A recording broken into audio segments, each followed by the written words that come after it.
Às 11h20 do dia 10 de março de 2020, na condição de presidente da Comissão Parlamentar de Inquérito destinada a investigar a ocorrência de danos ambientais e despejo irregular de resíduos químicos na Lagoa de Araruama, efetuados pela concessionária de serviços públicos de água e esgoto Prolagos S.A., e contando com a presença dos senhores deputados, excelentíssima senhora vice-presidente Zeidan Lula, excelentíssimo senhor relator, deputado Gustavo Schmidt, excelentíssimo senhor deputado subtenente Bernard, a quem muito me agrada a presença, deputado da região dos Lagos, que soma forças conosco nessa nossa luta para salvaguardar a Lagoa de Araruama.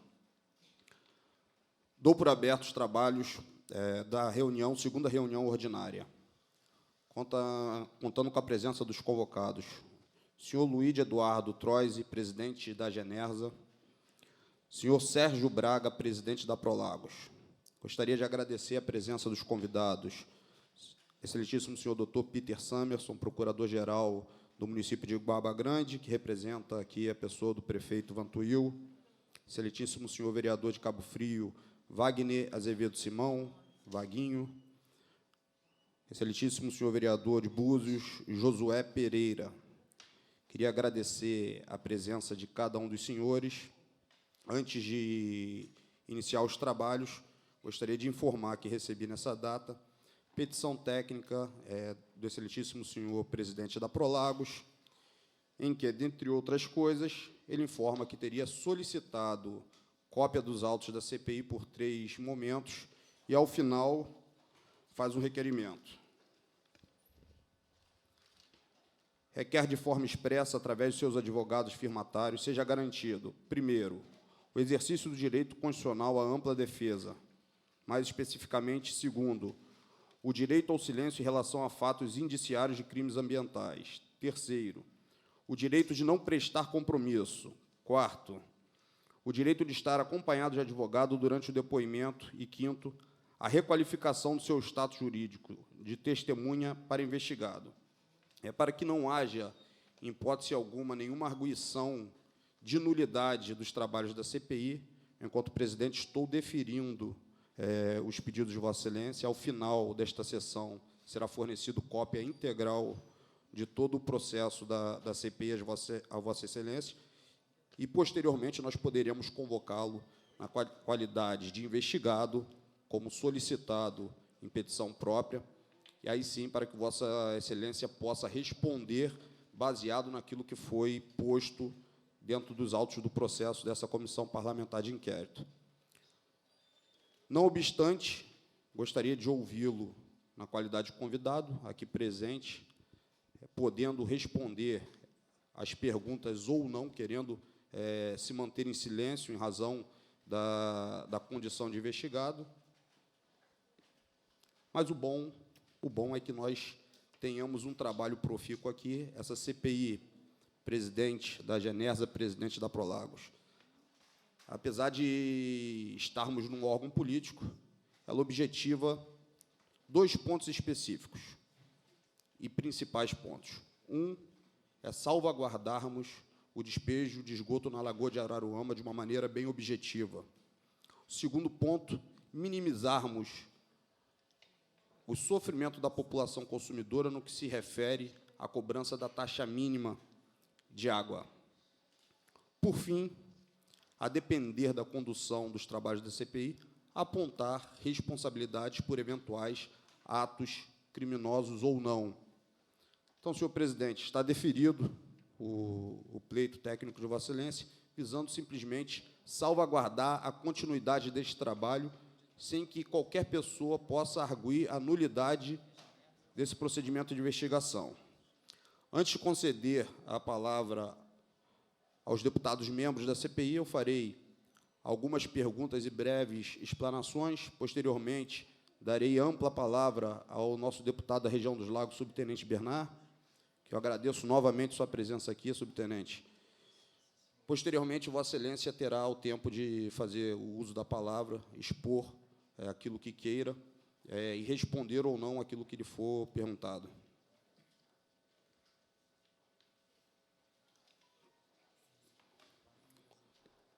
Estou me dirigindo ao senhor Sérgio Braga.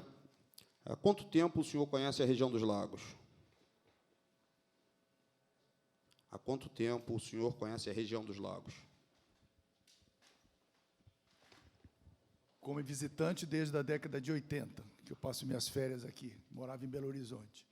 Bom, primeiramente, gostaria de cumprimentar a mesa, os deputados, Vossa Excelência, e aceitamos a sua convocação como uma grande oportunidade de apresentarmos a complexidade e a extensão dessa concessão, que eu acho que nós só temos a ganhar com o esclarecimento e com a contribuição dos senhores. Respondendo objetivamente à sua pergunta, eu frequento desde a década de 80, morava em Belo Horizonte, com meus filhos pequenos, vinha passar férias aqui, e estou como executivo da empresa desde agosto de 2018, há 1 ano e 8 meses. O senhor se recorda como era a Lagoa de Araruama quando o senhor frequentava, enquanto visitante, a região dos lagos? Sim, me marcava 2 aspectos. Um era a absoluta falta de água, né, que nós tínhamos na região, era um problema caótico.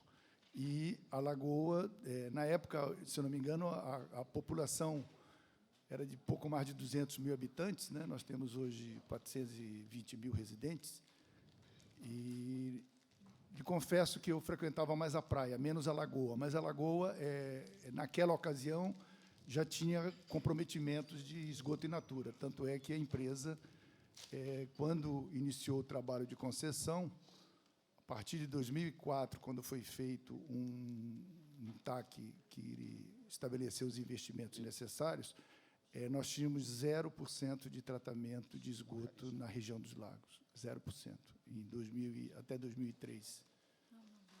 Mas o senhor confirma que a lagoa era limpa?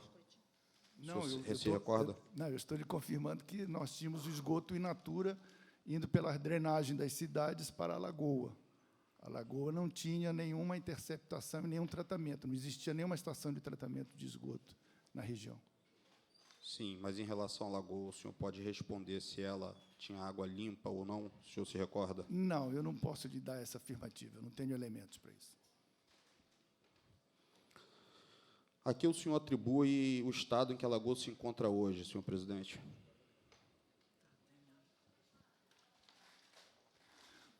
O crescimento populacional que a região teve, que foi muito bom para o turismo, levou a uma superpopulação em torno da região, em torno da lagoa, e, com o passar dos anos, sem aquele tratamento, os canais de drenagem das cidades, principalmente Cabo Frio, Iguaba e São Pedro, eles se dirigem, toda a drenagem, toda a água de chuva e o esgoto in natura, na ocasião, se dirigia especificamente para a lagoa.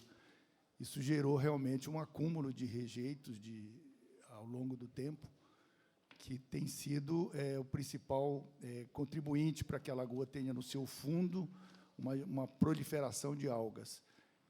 Basicamente, o que a empresa fez ao longo desse tempo, na execução do seu contrato, foi de fazer a interceptação através desse modelo que... uma questão de ordem.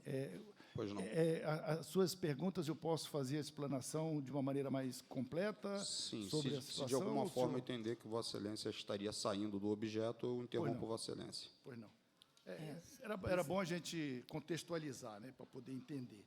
Então, eu me referia ao início da concessão. A concessão tem 20 anos, a Prolagos foi fruto de uma concessão, uma decisão, a nosso ver, acertado do poder público, que fez o chamamento para a iniciativa privada através de um edital, e esse edital foi desde 96 elaborado. A concessão foi iniciada em 1998. Era previsto resolver, num primeiro momento, o abastecimento de água na região. Nós tínhamos, naquela ocasião, 30% apenas de cobertura de água nesta população, que era pouco mais de 200 mil habitantes. Volto a frisar, hoje são mais de 420 mil residentes. Na época do verão, nós chegamos a uma população de 1.300.000 pessoas na região. Então, a prioridade naquela ocasião, no nosso contrato, através especificado nas metas contratuais ano a ano, estabelecia, primeiro, um movimento de investimentos em água, e depois, a partir dos anos subsequentes, progressivamente o atendimento de esgoto. Na ocasião, por volta de 2003, foi feito um TAC em que se estabeleceu uma mudança de conceito. Diferentemente do que é usado na grande maioria ou quase totalidade das concessionárias Brasil afora e mundo afora, se optou, naquela ocasião, com a participação da sociedade civil, organizada através de Ministério Público, poderes concedentes, que o contrato deveria ser modificado da Prolagos, não mais sendo o seu curso natural, que é construir redes separativas dedicadas à coleta de esgoto, assim como tem as redes de drenagem, tem a rede de água. Ao invés de ter a construção dessas redes separativas, deveria se fazer convênio, como foi feito, através desses documentos de aditivos contratuais, para que se utilizasse a coleta já acontecida de maneira clandestina do esgoto nas redes de drenagem das cidades, que fizesse essa coleta de maneira oficial, utilizando as redes de drenagem das prefeituras, e fazendo a interceptação ao final da rede, o que a gente chama ajusante, ou seja, após a conclusão dessa rede, antes de ir para o corpo hídrico, a construção de cinturões de captação, de captação e deslocamento desse líquido, desse esgoto, para as elevatórias e estações de tratamento. Foi, então, feito desta maneira. Isso, de certa forma, explica também a natureza diferenciada que nós temos de tarifa.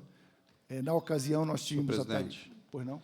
eu vou solicitar, eu vou conferir a Vossa Excelência a oportunidade de fazer a sua explanação final. Sim, pois não. Se puder focar nas perguntas que eu estou fazendo, ainda que Vossa Excelência tenha que fazer uma abrangência dos fatos, a gente já começa a partir para a parte tarifária. Eu gostaria que Vossa Excelência respondesse as perguntas, para a gente não perder o contexto. Eu vou conferir a Vossa Excelência a oportunidade, ao final, fazer toda a explanação do histórico da empresa. Tá ok? Então, eu havia feito a pergunta a que Vossa Excelência atribui essa poluição da lagoa. Eu atribuo o fato de que o corpo hídrico receptor da drenagem das cidades e, obviamente, do efluente tratado das estações é a lagoa. Nós só temos a outra alternativa, é o mar. Então, a sociedade decidiu construir a rede de drenagem para a lagoa. E a lagoa recebeu, durante muitos anos, o esgoto bruto in natura através dessa rede e lançado diretamente na lagoa. Sem indicar qualquer tipo de responsabilidade, Vossa Excelência entende que o esgoto, o despejo do esgoto, é o responsável pela situação da lagoa nesse momento? Não somente o esgoto. Nós estamos, inclusive, concluindo um trabalho que encomendamos e patrocinamos através da Universidade Federal do Rio de Janeiro, do seu departamento COP, que é um dos mais consagrados no Brasil de estudo de marés e lagoas, e conhece profundamente a Laguna de Araruama. Esse estudo tem apontado diversos fatores, desde fatores de natureza, de ordem natural, né? Quem conhece a lagoa tem 220 quilômetros de abrangência e tem uma profundidade extremamente rasa em diversos pontos. E ela é hipersalina, tem mais de 60% de salinidade. Então, ela sofre intempéries com muita facilidade, ela é sensível, sofre intempéries da natureza. Esses movimentos ele acarreta uma série de anomalias. A temperatura que ela é exposta, as chuvas que ela recebe. Então, tem uma série de fenômenos, o assoreamento da própria lagoa, que contribui, os seus rios, né? Hoje, para o deputado, para se ter uma ideia, hoje nós temos aí a contribuição de vários rios que já trazem de longe a poluição, e eles são responsáveis realmente por um dano muito grande.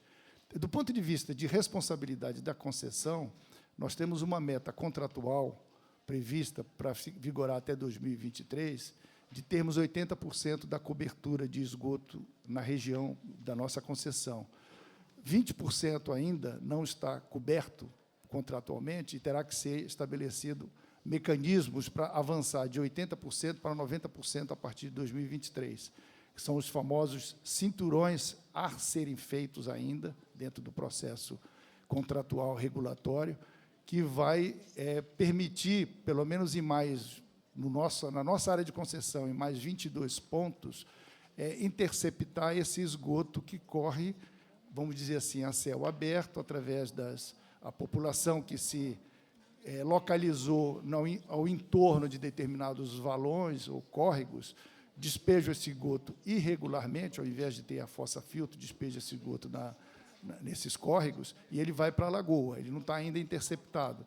Por força contratual, nós temos ainda o prazo de fazê-lo e temos todo o interesse, temos tratado isso aí com uma certa frequência. Aqui está presente o presidente da agência reguladora, que tem nos auxiliado muito nessa discussão, para encontrarmos fórmulas de anteciparmos esses investimentos para acelerar, vamos dizer assim, a blindagem da lagoa. Senhor presidente, Vossa Excelência falou que as metas contratuais se dirigem a aplicar 80% do tratamento do esgoto até 2023. E afirmou que a situação da lagoa no estado que se encontra, uma parte se decorre do derramamento de esgoto, outra de fatores naturais, como assoreamento, etc. O senhor entende que este contrato, para salvaguardarmos a lagoa, para darmos adequado tratamento ao esgoto, ele é ineficiente? A concessão é ineficiente na modelagem que está para o tratamento completo do esgoto da região dos lagos? Não diria que ele é ineficiente. Eu diria que, assim, na linha do tempo, ele precisa ser evoluído, ele precisa ser complementado. E daí nós apresentamos, há cerca de 2 anos atrás, um projeto de construção de redes dedicadas à coleta de esgoto, separadas, né, o chamada rede separativa. Fizemos uma contratação, fizemos um projeto executivo, fizemos um investimento grande. Então, hoje, nós possuímos um projeto, no seu detalhe, passando em todas as ruas, em frente de todas as casas dos 5 municípios. Esse projeto, que envolve mais ou menos 2.000 quilômetros de rede, com todas as suas elevatórias, com todos os seus coletores, as suas linhas de recalque, esse projeto está pronto. Nós protocolamos ele na agência para que ela desse o endereçamento de como que nós vamos fazer a evolução do modelo que nós temos hoje, de tomada em tempo seco, que utiliza a rede de drenagem das prefeituras, sobre a manutenção das prefeituras, fazendo a interceptação ajusante ao final dessas redes. Como é que a gente poderia conviver com este modelo, que ele precisa ser preservado para a proteção da própria lagoa, e ser introduzido uma solução de médio e longo prazo, o que seria a solução definitiva, a solução que normalmente as cidades adotam, que é ter uma rede separativa. Esse projeto, obviamente, nós apresentamos os custos envolvidos no projeto, na execução do projeto. Ele foi encaminhado pela agência reguladora para os poderes concedentes se manifestarem de qual a velocidade que eles estariam e por onde começá-lo, né? E qual a velocidade que ele deveria ser estabelecido. Ele está em discussão, ele vai provavelmente ser consensado a sua definição na revisão, revisão quinquenal que está em curso, conduzido pela agência reguladora. Acreditamos que, mais alguns meses, nós vamos ter a conclusão de quantos % nós vamos fazer desta nova rede de esgoto dedicada a cada ano. Então, eu diria assim, o modelo atual ele é o modelo que foi estabelecido pela sociedade na ocasião. Os técnicos, os especialistas entendem que era o modelo possível e mais rápido para poder resolver o problema imediato que estava acontecendo com a lagoa. Em 2002, especialmente, ela estava numa situação muito crítica. Então, se fosse aguardar, rasgar... Os senhores têm ideia do que significa uma cidade já pronta, já urbanizada, diferente naturalmente, o esgoto, quando ele é construído junto com a rede de drenagem, separadamente, né? Mas eu digo, no mesmo momento, abertura de ruas, rede depois de energia elétrica, o gás, quando tem, isso é um determinado esforço que a sociedade participa. Quando a cidade já está pronta, eu estou falando que há 16 anos atrás nós não tínhamos nenhuma coleta de esgoto na região. Então, quando a cidade já está pronta, como é o caso, você rasgar as ruas, fazendo o lançamento dessas tubulações, etc., além de ser caro, ele causa realmente uma dificuldade muito grande. Você não consegue fazer, mesmo que a engenharia tivesse solução para isso, não consegue fazer isso da noite para o dia. Você tem que ter um planejamento. Então, assim, a rede separativa ela vai trazer a complementação que o modelo exige da cidade, mas ele foi o modelo possível, o modelo escolhido e o modelo que deu certo. Os dados comprovam, nós temos um índice de redução de doenças hídricas na região, apurado pelo Ministério da Saúde, que reduziu de 129 doenças e internações por doenças hídricas, nesse período de 2004 até 2018, nós saímos de 129 por cada 100 mil habitantes para 9 por 100 mil habitantes. Então, o gráfico, quando mostra ano a ano a redução dessa curva de doenças hídricas, ele se cruza exatamente com a evolução do investimento em saneamento, em esgoto sanitário. Então, isso já foi objeto, inclusive, de matérias especializadas, mostrando o sucesso do modelo da região dos lagos em ter enfrentado isso em curto espaço de tempo e revertido isso. Um outro dado que mostra isso também, Excelência, o INEA faz um levantamento rotineiro, ao longo de muitos anos, de balneabilidade das praias. Ele publica isso no site dele. Há vários anos atrás, quer dizer, nesta época, a pior balneabilidade era da região dos lagos, ela nunca passou de 60%. 60% do tempo as praias estavam disponíveis para o banho, e 40% estavam proibidas, isso somando todas as praias, né? O final da rabeira da relação era sempre a região dos lagos. Hoje nós temos mais de 92%. Então, nós somos a região que tem o melhor índice de balneabilidade comparativamente com o norte, o sul, o próprio município do Rio de Janeiro. Então, são fatores que não são perfeitos, os números não nos acomodam, porque tem muito que ser feito. Exemplo disso é exatamente essa migração do modelo que nós temos hoje para um outro modelo mais que vai blindar mais essa questão do esgoto, que é a rede separativa, mas eu acredito que foi um modelo que teve seu sucesso. Sem querer interrompê-lo, esses dados técnicos, eu gostaria que Vossa Excelência os trouxesse aos autos da CPI. Aqui a análise técnica pode verificá-los. De uma maneira objetiva, senhor presidente, essa CPI tem 3 objetivos, como eu falei inicialmente. Um é apurar eventual responsabilidade. O segundo é objetivar uma melhora para a Lagoa de Araruama. E o terceiro é verificar a hipótese de acabarmos com a cobrança da taxa mínima dos contribuintes. De uma maneira objetiva, questionando a Vossa Excelência. Vossa Excelência informou, em suas respostas, que, a médio e longo prazo, a melhor solução seria a aplicação da rede separativa. Eu te questiono em curto prazo, visando atender os objetivos da CPI. É possível que façamos de maneira imediata o cinturão no entorno da lagoa referente ao despejo de esgoto clandestino? A Prolagos tem esse objetivo?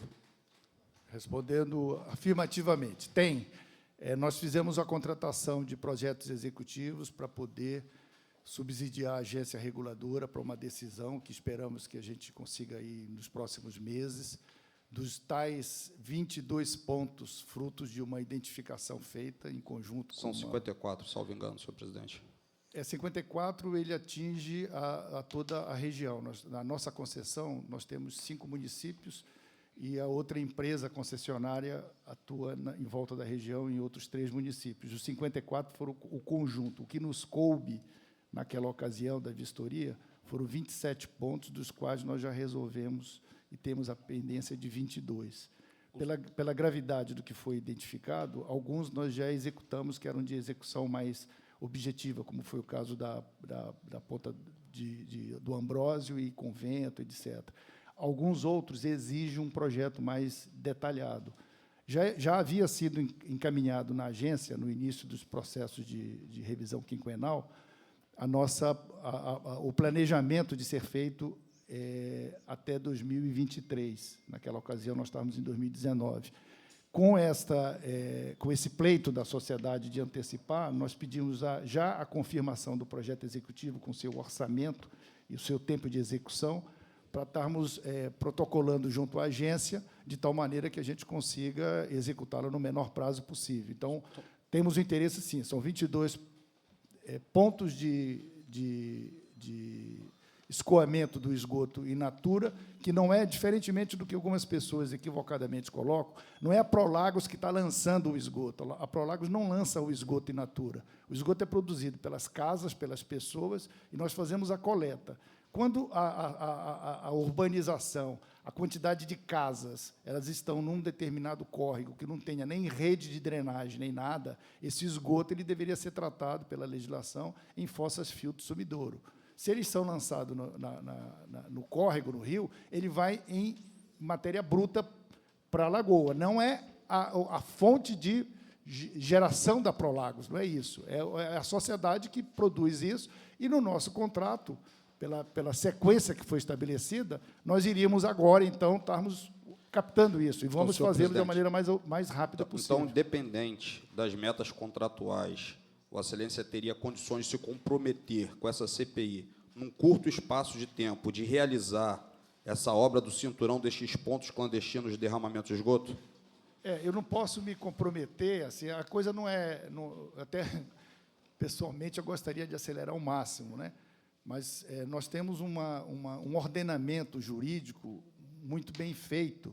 Felizmente, ele é bem feito e severo, exatamente para trazer segurança jurídica para qualquer agente, para qualquer ente que esteja participando desse processo. No nosso caso, nós temos um contrato, esse contrato ele é revisto, a cada obra que é executada, ela é previamente aprovada pelos poderes concedentes, depois ele é levado à agência reguladora, a agência reguladora confere a necessidade da obra, a quantidade de material que vai ser utilizado e a estimativa de custo, e nos autoriza a executar. Depois que nós executamos com recursos próprios. Depois que nós executamos, a agência confere nota fiscal a nota fiscal daquilo que foi executado e autoriza que aquilo seja passado para o equilíbrio do contrato. Quer dizer, entra numa conta de mais ou menos dentro da concessão. Então, esse compromisso que eu tenho, a concessionária tem todo o interesse de acelerá-lo, ele tem que ser dentro dessa norma técnica regulatória de que verifique isso, pegue as devidas aprovações, faça os cálculos de orçamento. Então, respeitado esse trâmite, temos, sim, todo o interesse de acelerar. Então, Vossa Excelência nos afirma que, para resolver esse problema dos pontos clandestinos, nós teremos que ultrapassar por toda essa burocracia, referente, inclusive, ao realinhamento contratual da Prolagos. Eu não diria realinhamento, é o cumprimento do contrato, né? O contrato ele tem etapas, ele tem uma mecânica de como é que ele tem o...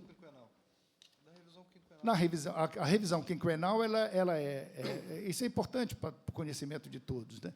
A cada 5 anos, a agência reguladora abre um processo de que verifica quais foram os investimentos feitos nos últimos 5 anos, se eles foram para mais ou para menos do que havia sido estabelecido no contrato original, faz a conta, verifica quais os novos investimentos para os próximos 5 anos que os poderes concedentes querem. Voltando a dizer, a concessionária ela é executora. A política continua sendo uma política do Estado, uma política pública.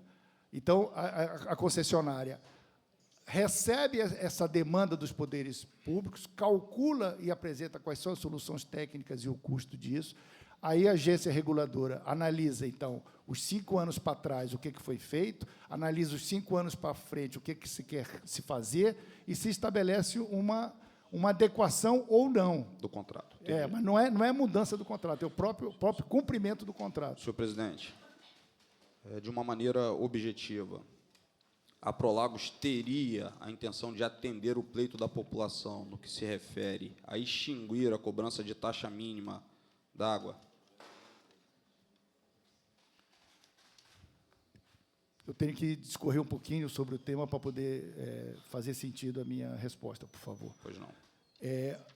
O sistema de saneamento, isso não é específico da Prolagos, né?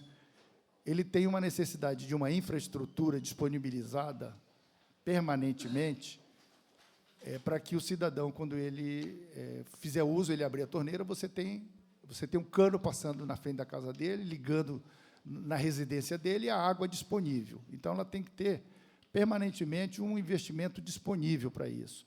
A maneira que se faz comumente, e é o que é feito no Brasil, de maneira quase que totalitária, é estabelecer que a forma de remunerar essa disponibilidade que a infraestrutura traz consigo, o custo, usando ou não usando, é estabelecer um patamar mínimo de consumo, que, a partir dali, você paga o consumo individual do metro cúbico. Até aquele valor, é garantido de que ele tem o direito de consumir aqueles valores, mas que também, se ele não consumir, é como se fosse uma assinatura.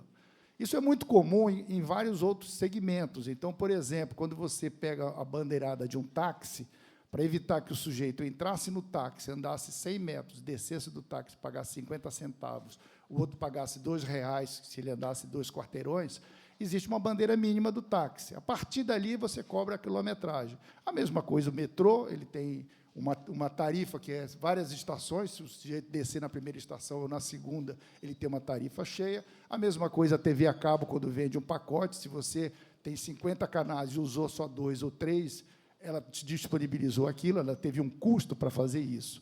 No sistema de saneamento, diferentemente até de outras concessionárias, eu fui executivo durante muitos anos de telecom, e em telefonia celular você consegue remanejar equipamentos e colocar antenas em função da quantidade de pessoas que vai estar num determinado evento. O sistema de abastecimento de água e de coleta de esgoto, ele tem uma baixa elasticidade. Uma vez feito o sistema, construído as redes, nós temos 2.700 quilômetros de rede de água, nós temos uma estação, nós temos aí 100 estações de bombeamento, nós temos toda uma infraestrutura que está ali construída à disposição. Então, a remuneração desta tarifa, o que algumas concessionárias encontraram como solução para esse problema que volta e meia ele aparece, e nós não nos furtamos dele, ele pode ser uma boa solução, desde que façamos a construção disso junto com a agência reguladora, é de pensar num valor qualquer, de disponibilidade, um valor fixo, mais módico, que o sujeito pague isso como se fosse uma assinatura, e aí a leitura que é feita no hidrômetro vai prevalecer aquilo. Então, se ele tem a casa fechada, ele vai pagar aquela tarifa mínima, um valor mínimo, menor do que hoje, se ele não usa. Se ele usa só 3 metros cúbicos, ele vai pagar os 3 metros cúbicos. Mas é importante a acessibilidade de todos, em especial desta casa, para entender o seguinte: regiões como a nossa região, que tem uma sazonalidade muito grande, nós temos mais de 40% das economias das habitações nossas, que ou elas são fechadas, ou elas consomem até 3 metros cúbicos. São as casas que ficam fechadas de veraneio. Então,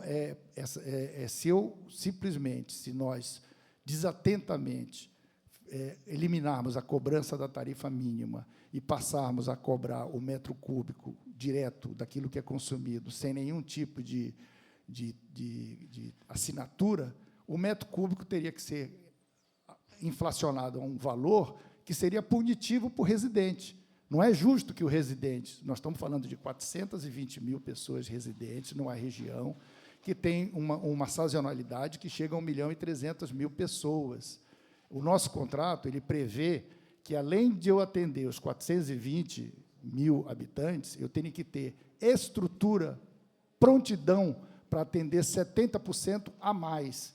Então, os nossos equipamentos, a nossa projeção foi feita não para 420 mil residentes, foi feita para mais de 700 mil, que é exatamente para poder, na sazonalidade, poder atender a esse fluxo de pessoas. Só que esta sazonalidade, ela supera muito mais do que os 700 mil, os 70%. Ela multiplica por 3. Nós temos cidades como Arraial do Cabo, que sai de 30 mil para 200 mil pessoas durante 10 dias, durante 12 dias. Daí que gera toda essa verdadeira operação de guerra que nós fazemos, Porque seria muito simples, Excelência, muito simples. Aliás, a agência já fez essas contas, custaria mais de, se eu não me engano, aproximadamente 400 milhões de reais, a empresa se projetar e estabelecer um equipamento e toda a sua infraestrutura para atender 1.200.000 pessoas, para não ter nenhum tipo de problema no verão. Mas seria injusto, com os 420 mil, pagar por uma estrutura de 1.200.000, se só são 11 meses do ano, 420. Presidente. Eu não consigo ter elasticidade. Presidente, eu agradeço a resposta das perguntas. Antes de passar... Só lembrando, desculpa, Pois Excelência, o meu advogado está me lembrando que a tarifa ela é um componente do contrato. Sim. Então, nós não arbitramos a Sim. tarifa. Isso, e ainda, a título de esclarecimento, o que se fala muito de eventual descumprimento da legislação, e é citada uma legislação do Estado, essa legislação ela proíbe a cobrança por estimativa, e ela detalha o que é a cobrança por estimativa. Em diversas cidades, eu mesmo vim de uma cidade que eu dirigi, que é Manaus, dirigi a concessionária lá, e muitas dessas cidades elas não têm a hidrometria, o hidrômetro, em 100% das residências, por N razões. Então, tem um percentual grande de cobranças que é feita por estimativa. A lei estadual aqui não permite essa cobrança. O que é a cobrança por estimativa? Se define a priori que uma casa que tenha 3 pontos de... Presidente, nós temos conhecimento do que se trata. Eu queria agradecer as respostas, Vossa Excelência, às minhas perguntas. Antes de passar aos colegas deputados, e aí sem entrar no mérito da responsabilidade ou não, a gente pode observar que houve uma melhoria em razão dos índices de aplicação de recursos no saneamento, uma melhoria nos índices de saúde pública do município. Isso com base, na palavra de Vossa Excelência, num modelo possível à época, um modelo possível. Só que a gente tem que observar hoje que esse modelo possível não é o modelo necessário, e o contrato ele é ineficiente para atender aquilo que o interesse público primário exige, que é a balneabilidade da lagoa, que, na verdade, é a preservação do meio ambiente, em que pese todos os argumentos de cumprimento dos aspectos contratuais. Então, sim, é um modelo possível que a Prolagos cumpre, mas que, ao meu ver, e aí é minha impressão pessoal, porque vivo em Cabo Frio, vivo de frente para a Lagoa, é um modelo que não deu certo, e eu não preciso ser nenhum especialista para ver que a Lagoa de Araruama hoje vive em lama. A Lagoa de Araruama, se não estiver morta, está morrendo. E o que a gente objetiva aqui, senhor presidente, na verdade, o poder concedente é quem aplica as políticas públicas de saneamento. E o poder concedente começa a observar, e não é preciso ser especialista, volto a dizer, começa a observar, e o clamor da população indica isso, que esse modelo originário, que era o possível lá, realmente vai nos levar a ter a Lagoa de Araruama igual ao que temos hoje na Baía de Guanabara. E, lá na frente, as gerações futuras vão lembrar dos gestores públicos como aqueles que deram um mero cumprimento a um modelo contratual possível.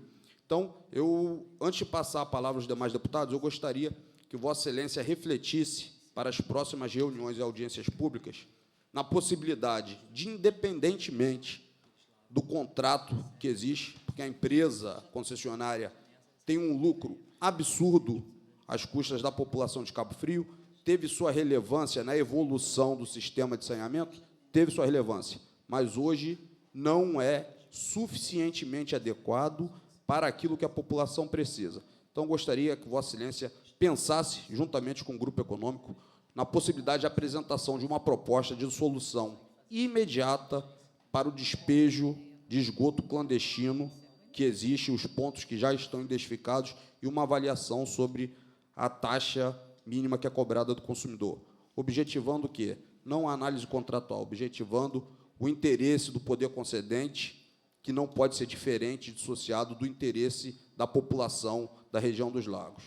Gostaria de passar a palavra ao excelentíssima senhora vice-presidente Zeidan Lula, que gostaria de fazer algumas perguntas.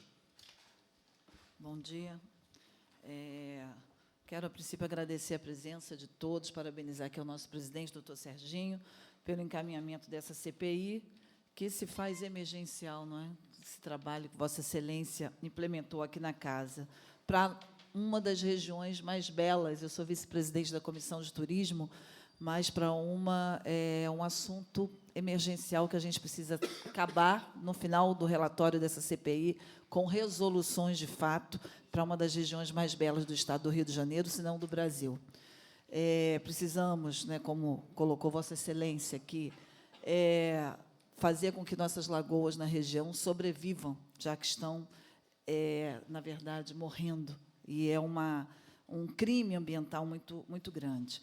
Pelo que foi colocado aqui, o senhor falou sobre o projeto de rede separativa para o tratamento de esgoto, falou sobre algumas ações que dependem, né, da agência reguladora, sobre a autorização do poder concedente, mas existe um consenso entre os poderes locais, aí temos aqui um representante de algumas prefeituras e do legislativo local, de que não há esse diálogo. Muitas prefeituras, muitos governos municipais acabam não participando, são tomados de surpresas quando algumas obras já estão sendo autorizadas para execução.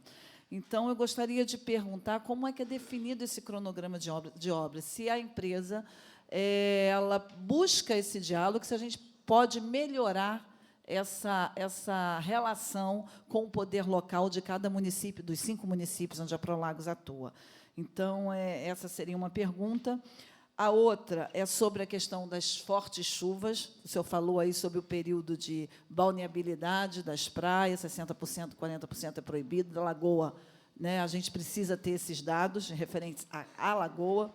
E como é que a empresa atua nesse período, que é exatamente o período que a gente está vivendo hoje, março, né? As águas de março, janeiro, fevereiro, março, são os períodos de maior quantidade de chuvas. E sobre a análise da água, eu tenho algumas perguntas, presidente, também para a Genersa, não sei se eu posso fazer depois, mas sobre a análise da água tratada, como que é feita essa relação, se o INEA, como é essa participação do INEA, né, nessa questão do acompanhamento da Genersa sobre a qualidade da água. Então, eu gostaria até de sugerir aqui, presidente, que a gente possa solicitar aqui à Casa, que a gente tenha um corpo técnico para acompanhar, fazer uma diligência para que a gente possa acompanhar uma análise da qualidade da água em alguns pontos, né, a serem deliberados aqui nessa comissão. E, em relação à Genersa, eu faço agora? Não, depois nós ouviremos o presidente da Genersa. Porque a participação do INEA não ficou muito clara, é um órgão importante, e como é que isso é feito em relação à Genersa, no que se refere à análise da água e autorização para os projetos. Excelência, a primeira pergunta a respeito de como é feito, como são estabelecidas as prioridades das obras na região, nós temos que, por dever, antes de encaminharmos as propostas de obras para a agência reguladora, nós temos que ter o aval dos poderes concedentes a respeito daquela obra, da necessidade do aval, literalmente. Isso é exercido, nós temos os poderes concedentes eles estão organizados através de um consórcio.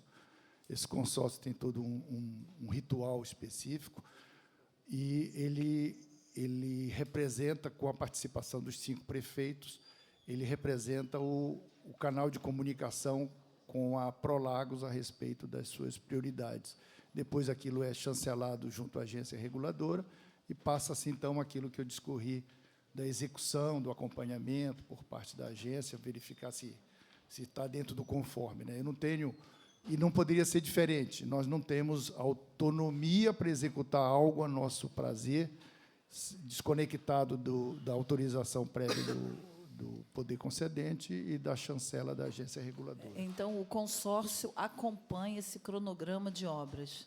O consórcio e a agência. E a agência. E a agência, sem sim, prejuízo de outras, né? Da sociedade de um modo geral, né? Das câmaras municipais. Porque as queixas, né, eu acho que todos os deputados aqui sabem, há uma queixa muito grande dessa desse acompanhamento, exatamente, então, do consórcio dos 5 governos ali, dos municípios, na participação, no acompanhamento dessas obras que são executadas. A segunda pergunta que Vossa Excelência fez sobre a questão da chuva, como é que nós atuamos, nós temos toda uma estratégia de reforço na parte... As chuvas, elas prejudicam bastante o sistema de tratamento de esgoto. Então, nós temos todo um reforço de equipamento para que o período de chuva a gente consiga atravessar sem maiores complicações, mas eu volto a frisar essa tipicidade, mas é tipicidade mesmo, vocês não vão encontrar isso aí em outras concessões. Talvez uma aqui e acolá, mas é muita exceção. Quando você dispõe de rede própria de coleta de esgoto, a concessionária, a tal rede separativa que eu me refiro, ela responde pela eficiência do seu sistema. Se a cidade está inundada, se os bueiros estão entupidos, se está havendo extravasamento, se a rede de drenagem está quebrada, seja lá o que for, e a gente vê todos os dias nas reportagens o que acontece com as cidades com as chuvas, né, nas áreas urbanas, chuvas grandes, isso aí é muito bem separado. A empresa de saneamento, que cuida da coleta de esgoto, da prefeitura, que cuida da rede de drenagem, né? No nosso caso, como o modelo nos coloca juntos, né, apesar de termos convênios, documentos formais, estabelecendo que a responsabilidade e os custos da operação e manutenção da rede de drenagem é das prefeituras, eu só posso fazer a interceptação a jusante da rede de drenagem, então, nós sofremos, na performance do nosso esgoto, nós sofremos essa questão das redes de drenagens. Então, assim, é um quadro muito mais complexo do que o dia a dia, porque, assim, desculpe, mas no popular, se um bueiro está vazando e está saindo esgoto na frente de uma casa, a tendência das pessoas é dizer, esse é problema da Prolagos, né? Ela não está errada. Só que a Prolagos vai captar esse esgoto lá na saída, no término da drenagem. Então, ela não é um problema técnico da Prolagos, mas ele é um problema... Daí que eu digo que a evolução do modelo vai passar por redes separativas, porque é muito difícil você conciliar essas questões todas. Nós teríamos que ter uma capacidade de investimento e de manutenção das prefeituras em cima das suas redes de drenagem, de tal maneira que essa eficiência fosse completa. Então, em período de chuva, nós prestamos todo o apoio às prefeituras de uma maneira assim, espontânea, né? Colocamos caminhão, vacol para ajudar a drenar esse acúmulo, fazemos limpezas de PV, colocamos a equipe ajudando a prefeitura, porque a responsabilidade tem que ser da prefeitura. Mas temos toda uma operação de parceria nesse sentido, né?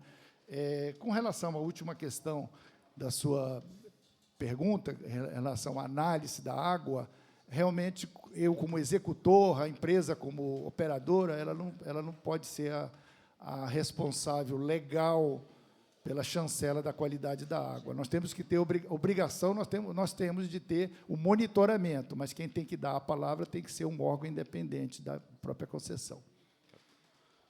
Gostaria de passar a palavra ao nobre deputado Jorge Felipe Neto.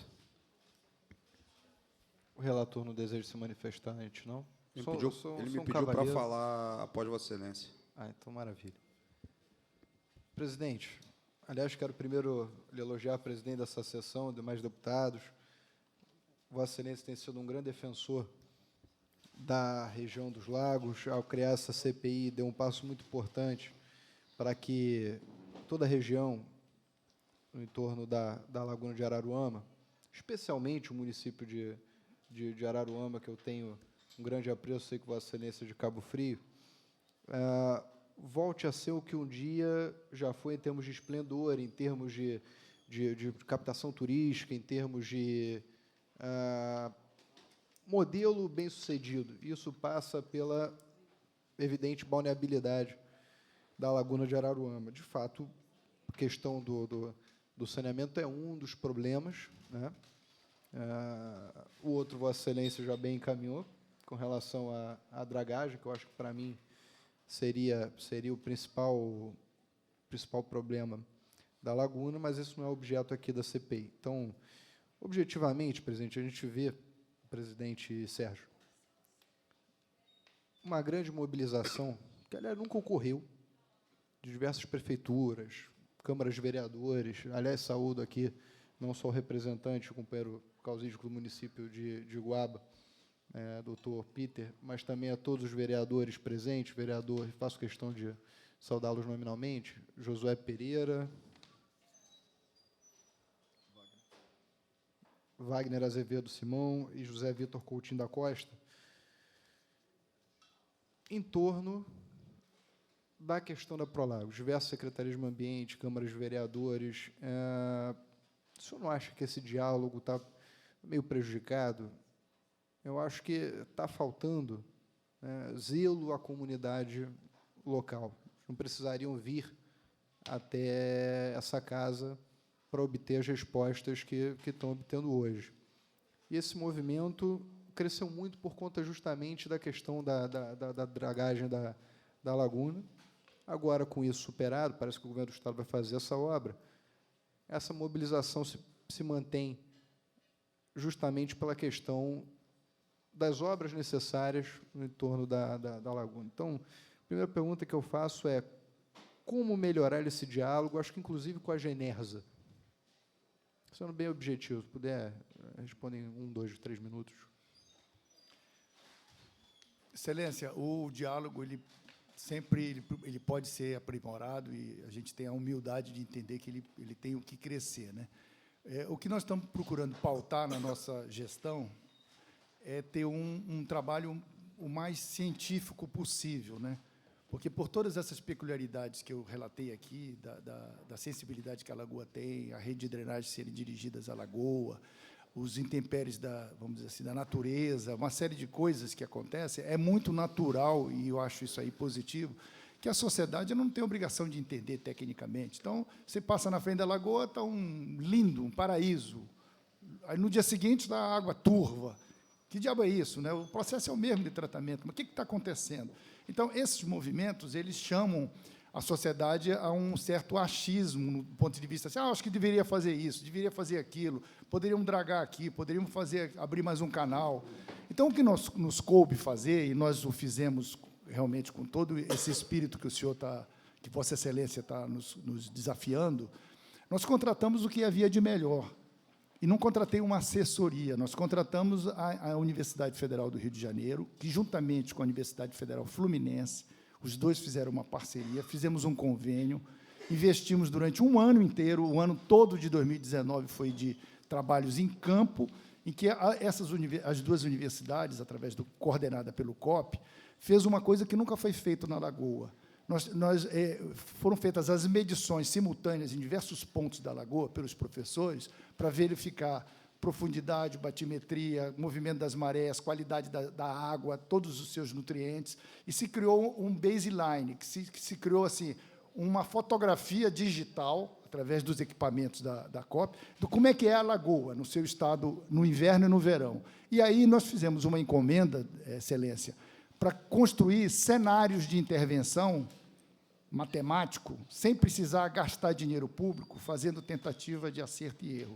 O que acontece? Hoje nós estamos preparados para conversar com a sociedade, através da COP, para mostrar o seguinte, o que acontece com a lagoa se nós dragarmos nestes pontos, antes e depois da dragagem. Eu mostro cientificamente, a COP vai nos mostrar isso. O que acontece com a lagoa se eu retirar todos os efluentes das estações que nós temos hoje e jogarmos para o mar, por exemplo, através de emissários marítimos, e não tivermos mais nenhum descarte dos nossos efluentes? Qual é a qualidade da água em todos os pontos da lagoa, no inverno e no verão, antes e depois? O que acontece com a lagoa se nós abrirmos um segundo canal de comunicação com o mar, na Praia Seca, fazendo com que ela tenha uma renovação maior, que foi medido o tempo de vida da água parada, etc. Então, nós temos hoje a oferecer para a sociedade, talvez assim, desculpe, vai talvez de um estilo pessoal meu, mais técnica, mais ciência do que achismo nisso. Então, nós queremos, sim, oferecer para a sociedade, e já estamos agendando aí, se eu não me engano, para o dia 7 de abril, um grande seminário em que a Universidade Federal e a Fluminense vão apresentar o resultado desses estudos. Aí os entes envolvidos, vai ter um pedaço que é Prolagos, vai ter um pedaço que é o município, vai ter um pedaço que é o governo do Estado, que é o INEA, vai poder ver o seguinte, olha, custo-benefício, se eu gastar X milhões fazendo essa transposição, ou fazendo esse emissário, eu vou trazer um delta de qualidade da lagoa. Se eu gastar menos milhões com isso, mas eu tenho um resultado tão bom quanto, para que a gente possa tomar as decisões de política pública, e não mais de simplesmente operação. Quando levarmos o que a nobre deputada colocou, como é que são feitas as prioridades, nós temos, sim, uma responsabilidade de fazer com que o poder concedente seja mais instruído, tecnicamente, mais informado por nós, a respeito da capacidade das decisões. Né? Não é muito simples dizer o seguinte, olha, vocês aqui decidem, eu executo. Não, nós estamos levando qualidade através desse trabalho, que eu estou depositando muita expectativa de que nós possamos, através dele, através de estudos específicos, complementares, a gente possa ter decisões técnicas a respeito da lagoa. Prosseguindo, presidente. Bom, essa é uma pergunta mais justamente desafiadora em termos de recomendação do que propriamente... E agora eu começo propriamente a questioná-los. Pelo que eu entendi da resposta, e por isso fiz a pergunta anterior, pela resposta do senhor, a solução do problema depende muito de questões ligadas à revisão quinquenal, que inclui tarifa, meta, plano de investimento, meta já cumprida, enfim, é um cálculo muito complexo, né? E que tem o seu foro apropriado na Genersa, mas que a solução do problema, ou seja, a galeria de cinturão, a criação justamente de uma estação terciária, que hoje ali não existe, as estações ou são primárias ou secundárias e todas muito antigas, dependeriam dessa revisão. Entretanto, me consta que vocês já obtiveram administrativa e judicialmente 25% de reajuste positivo nas tarifas, incluindo a autorização da Genersa para realizar a obra do canal de Itajuru e a criação de uma estação terciária, que justamente a ligação seria feita por esse canal. Se entendi errado, depois o órgão técnico pode me corrigir. Mas por que isso não foi feito até o momento, uma vez que já foi incluso no plano de investimento? Ou autorizado a se incluir? Né?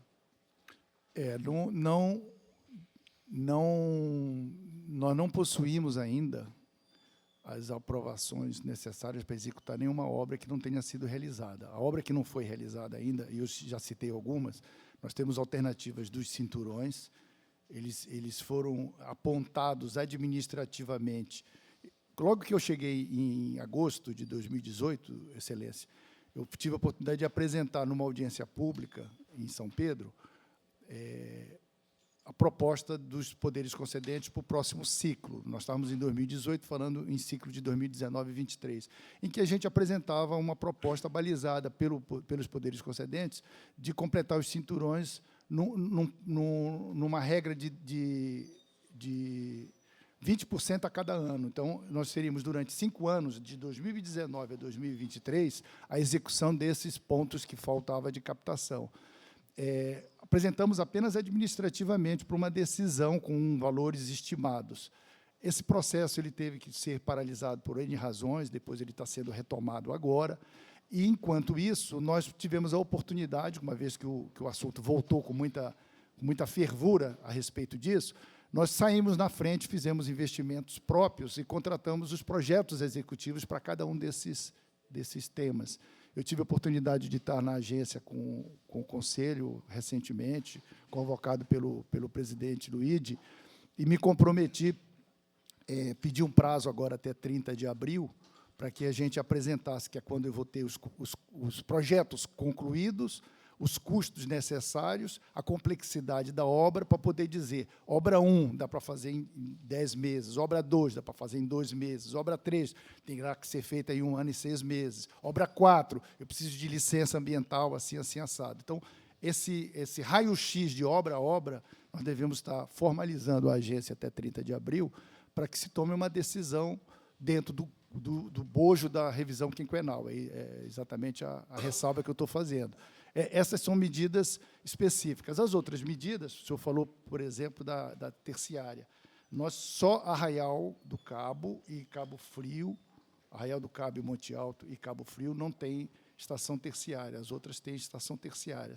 Mas tem investimentos previstos nessa revisão também a respeito de Cabo Frio, que é o que mais incomoda a todos nós. Nós temos uma estação de tratamento de esgoto ali em Cabo Frio, que ela foi localizada, talvez no lugar, ela teve, não sei, eu não gosto de julgar o passado, mas como a drenagem toda vai para ali, ela foi localizada numa enseada que tem uma circulação péssima. Ela é, na verdadeira, uma enseada. Presidente, então, a saída do esgoto dela é nessa enseada. Então, nós já temos propostas para eliminarmos isso aí, ou fazermos transposição marítima, ou encontrarmos um outro jeito de fazer o lançamento desse esgoto saindo da Praia do Siqueira e num outro ponto, ou fazer simplesmente a transposição. Então, são decisões que estão para serem tomadas, de escolhas técnicas, né, que eu me subsidiei nesse trabalho que eu estou falando da universidade, para que a gente ponha em execução. É exatamente isso. Posso tentar ser objetivo e colaborativo, porque tem outros deputados. Bom, Vossa Excelência, Vossa Senhoria, no seu depoimento anterior, o deputado Serginho disse que o problema seria a inclusão na revisão quinquenal. Essa revisão já está, aliás, ou na anterior, já prescreveu a realização dessas obras, inclusive a incorporação da tarifa. Enfim, para a realização dessas obras. Caso a Genersa julgue favorável, vocês se comprometem a realizar a galeria de cinturão nos determinados pontos, em especial na Praia do Siqueira, a realização da transposição do Rio Itajuru, a estação de tratamento terciário, porque eu pergunto isso porque essa CPI tem que ter objetivo. Quando a gente coloca todo mundo junto aqui, é justamente para que esse novelo de lã, né, fique linear e que as pessoas entendam os seus papéis, né, dar justamente visibilidade, emoção, fazer a coisa andar, que essa CPI existe. Respeito muito, deputado Serginho, o seu valor aqui enquanto defensor de toda a região dos lagos. Respeito mais ainda a sabedoria popular e a vontade das urnas, né? E todos aqui estão imbuídos em ajudar a região dos lagos a crescer, a melhorar, e isso passa necessariamente por vocês. Então, eu só quero um sim ou não. A Genersa autorizando, vocês se comprometem? Sim, não tenha dúvida. Muito obrigado, senhor. Não tem.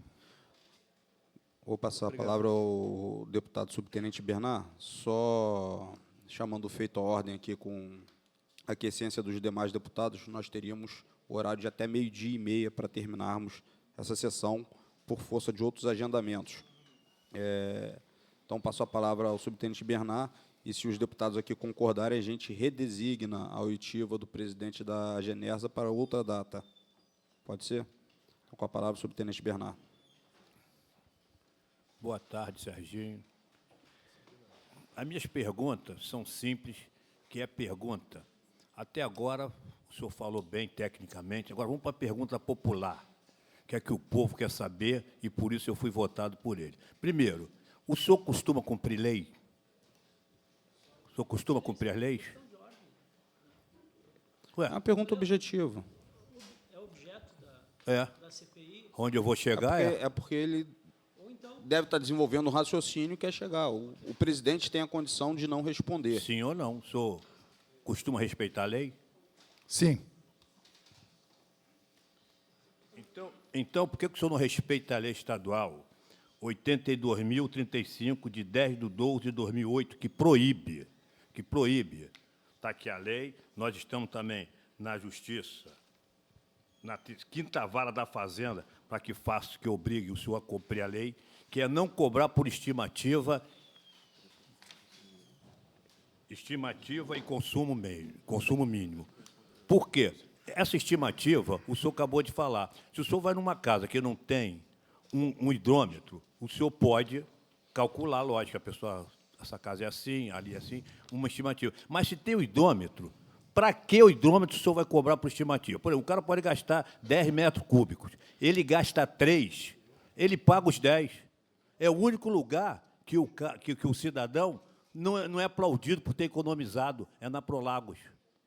Então, o que acontece? Eu queria, está aqui a lei, que o senhor cumprisse simplesmente a lei. Só se que a lei não vale, se que essa lei está errada, que o senhor entrasse na justiça, ganhasse uma liminar e não cumprisse. Porque eu fico revoltado de 70 deputados fazerem uma lei, depois passar pela CCJ, depois volta para o presidente da Assembleia, aí a gente vota, aí vota de novo, vai para o governador do Estado, ele veta, aí volta o que vai acontecer, e o senhor não obedece à lei. O negócio é simples, é o senhor... Eu queria estar bem com o senhor, eu não tenho nada contra o senhor, como presidente da Prolagos, o senhor está bem, porque o senhor sabe o que fala, o senhor está falando certo. Só que, para mim, aqui, estão se dedicando muito o quê? No esgoto que é jogado na lagoa. Eu sou contra o esgoto, mas isso é mais técnico, eu não tenho essa técnica para discutir sobre o esgoto. Mas tem a técnica para discutir que está errado o cidadão pagar o que não consome. Ele não aceita.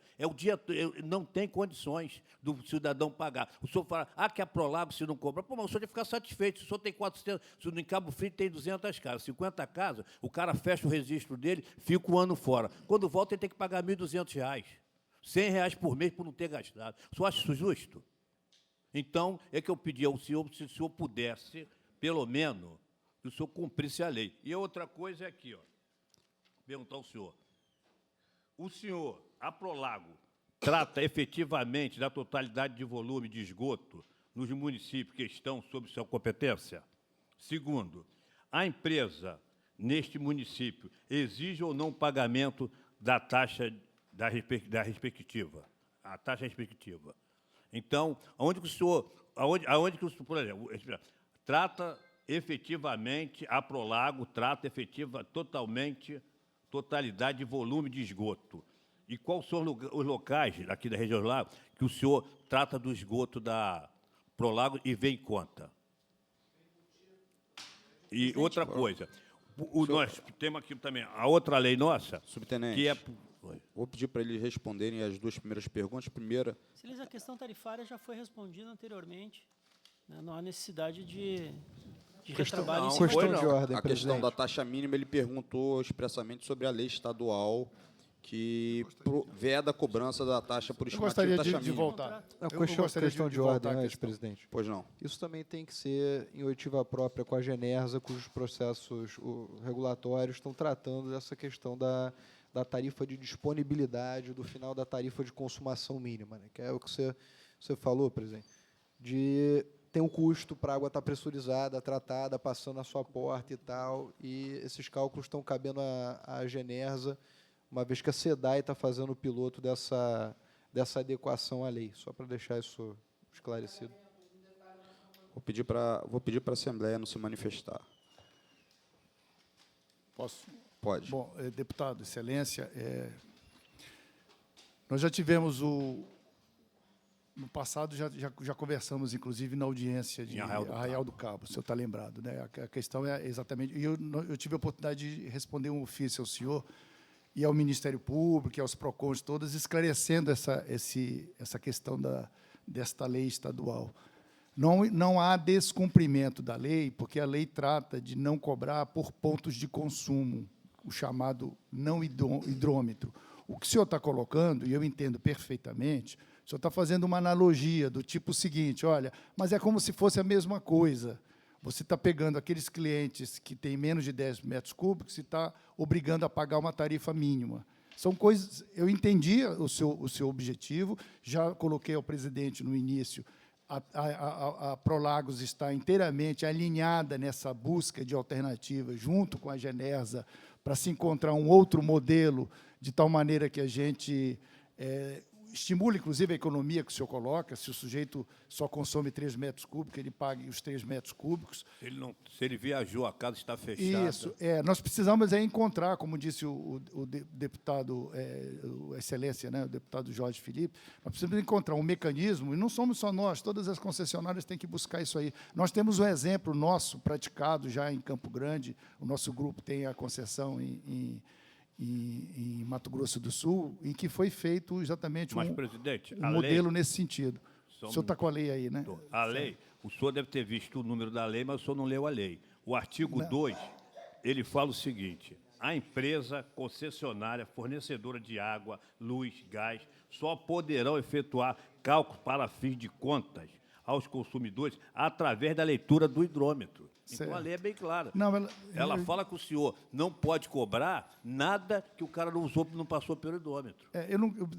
Excelência, eu não quero me alongar, mas até por questões que o presidente colocou, mas isso aí já teve tratativa, já tem documentos junto cadastrados. Eu quero oferecer para a CPI essa documentação, perguntas, respostas do Ministério Público, pareceres da agência. Então, é um assunto já bastante tratado, do ponto de vista de cumprimento ou descumprimento da lei. Mas eu quero remeter para a solução prática mesmo. Então, vamos presidente, encontrar um novo modelo, vamos buscar uma alternativa. Na verdade, o que o subtenente Bernard quer é a mesma coisa que eu, Exato. que é acabar com a cobrança da taxa mínima, Vossa Excelência falou Exato. Porque o... no início Já da está oitiva. 100%. Porque, presidente, como ele falou, se o senhor fizer, não, nós temos uma lei. Isso aí, a Prolagos, além dela ter esse problema do esgoto, que é sério, mas eu tenho outras pessoas mais importantes que entendem mais, como o deputado Serginho, um pessoal que está aí observando, e eu vou porque eu entendo. O que eu entendo é isso, que eu sou uma pessoa, que eu sou do povo, eu sou deputado do povo, me orgulho disso, não quero falar bonito, se eu quisesse falar bonito, eu contrataria alguém da Academia de Letras. Então, eu sou povão e faço questão. O que eu sinto, o povo sente. E eu acho errado se o cara... Por quê? O senhor vai ganhar... O senhor é a água. O cara fecha o registro dele, como acontece. Aí fica um ano no Rio de Janeiro. Quando ele volta, ele tem R$ 1.200 para pagar de água sem usar nada. Então, se o senhor conseguir, através do deputado Serginho, da gente aqui, que pelo menos isso acabe, eu acho que eu vou ficar muito feliz com o senhor. Muito obrigado. Obrigado, subtenente Bernard. Vou transferir. Concedo a palavra ao nobre deputado Gustavo Schmidt.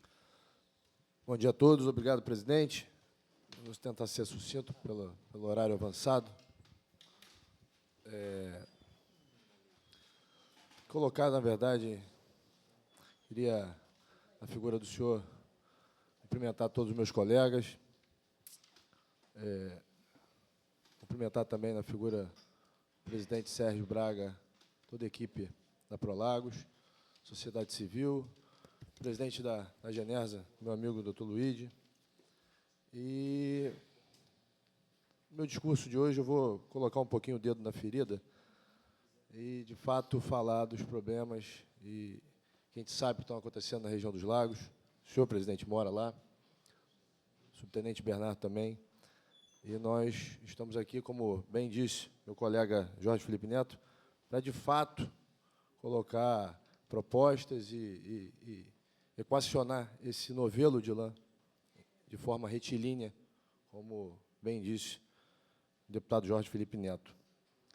Tenho em minhas mãos a primeira ACP, Ministério Público Federal, uma denúncia feita contra a Prolagos em fevereiro de 2018, 29 de junho de 2018, 13 de fevereiro de 2019. A ETA, localizada no município de Araruama, foi acusada de poluição, despejando resíduos de alumínio na Lagoa de Juturnaíba, em quantidade superior ao limite legalmente permitido, causando dano direto ao meio ambiente e à área de proteção ambiental da bacia do Rio São João, conhecida como APA do Mico-Leão Dourado. Em fevereiro de 2018, o ICMBio recebeu nota técnico-científica intitulada de Identificação e Avaliação de Impacto Ambiental do Descarte de Resíduos Sólidos Ricos em Alumínio de Estações de Tratamento de Água do Rio São João, de autoria de pesquisadores da UFRJ,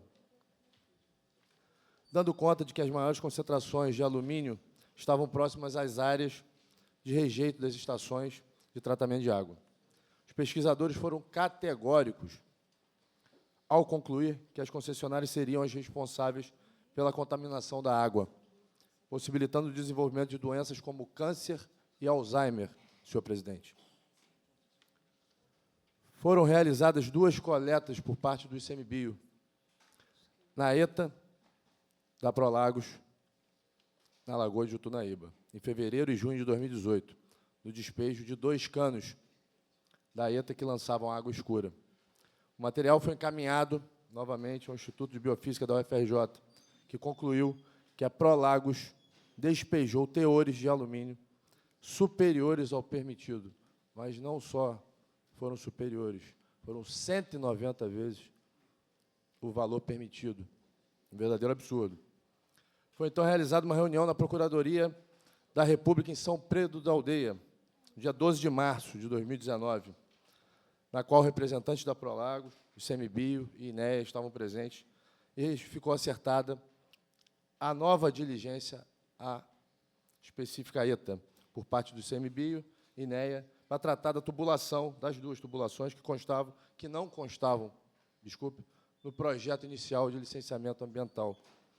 Nessa nova diligência, no local, em 13 de março de 2019, tratou-se de diversas questões relativas ao funcionamento da ETA, e também foi realizada coleta pelo INEA dessa vez. Nos termos do relatório do INEA, o exame do material coletado desse poço, o INEA concluiu que a ETA estava descartando efluente novamente de alumínio, total superior ao limite definido. As conclusões do ICMBio sobre essa mesma diligência foram em direção às mesmas que o INEA relatou. Os danos são efeitos decorrentes do dano do despejo de alumínio nos corpos hídricos. Organismos aquáticos, problemas ósseos, anemia, doenças neurodegenerativas em humanos, distúrbios nervosos, presidente, natatórios, respiratórios, osmorregulatórios, endócrinos, hematológicos, cardíacos em peixes e óbito de peixes por sufocação.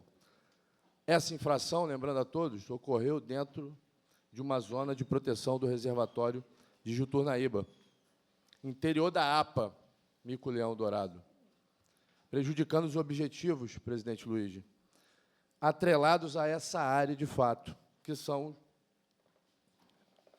proteger a vida aquática e a fauna associada, especializada ou não, proteger a vegetação aquática associada, proteger os criadouros, berçários, garantir a qualidade do recurso hídrico para abastecimento de água, proporcionar condições sustentáveis para o desenvolvimento da pesca artesanal, profissional, amadora e da atividade de aquicultura, proporcionar condições sustentáveis para atividades turísticas, de lazer e recreação. Ou seja, um completo e total caos causado pela concessionária Prolagos em virtude desse despejo absurdamente elevado de alumínio no complexo de Jutunaíba. Além disso, gostaria também de dizer, através até da fala do presidente, doutor Sérgio Braga, que disse hoje, categoricamente, que a Prolagos, deputado Jorge Felipe Neto, não despeja diretamente esgoto nos seus corpos hídricos das suas áreas de concessão. Mas tem outra denúncia no Ministério Público Federal, na qual diz, e tem vídeos, eu gostaria também de saber, que quase que diariamente, ou até diariamente, a Prolagos desliga suas ETAs e ETs para uma economia operacional, deixando em seus corpos, colocando nos corpos hídricos da região dos lagos, literalmente, esgoto in natura. Eu gostaria, presidente, de pedir a Vossa Excelência e a Prolagos o edital de concessão e o termo de referência da Prolagos para verificar item a item, apurar qualitativamente metas e produtos percentualmente dessa concessão da Prolagos. Muito obrigado. Presidente, só uma questão de esclarecimento. Pois não. O nobre deputado refere processos em andamento e a defesa dos processos em andamento são feitos no âmbito judicial, motivo pelo qual não entende pertinente responder, ademais, que são questões que extrapolam o objeto da resolução que instaura a CPI. Vossa Excelência, enquanto defesa técnica, invoca o direito dele de ficar em silêncio. Exatamente. Isso já foi definido no início dessa reunião. Eu queria... Eu só quero, presidente, que Vossa Excelência consigne que a minha discordância com relação à questão do objeto. Não entendi.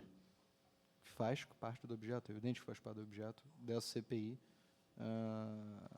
o questionamento tratado com relação ao direito de defesa e o direito ao silêncio, isso é inquestionável e absoluto. Sim. Eu gostaria de agradecer a presença de todos.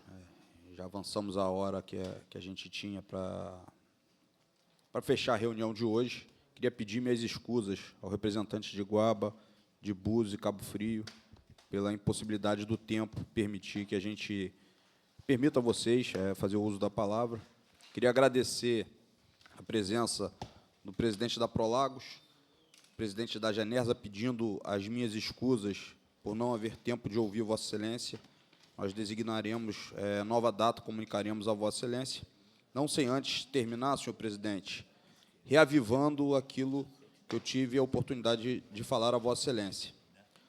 Essa CPI tem um objetivo claro: trazer solução imediata para o problema do derramamento de esgoto clandestino na Lagoa. Outro ponto a ser debatido, eu, subtenente Bernardo, invocamos isso, que é a cobrança da taxa mínima de esgoto. Esses são os principais focos de água, perdão.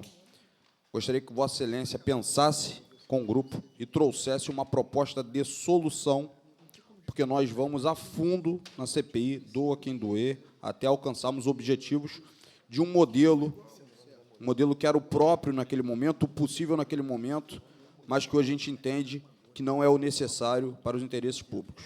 Então, nada mais havendo a tratar... Presidente, um minuto, Pois não. só um minuto.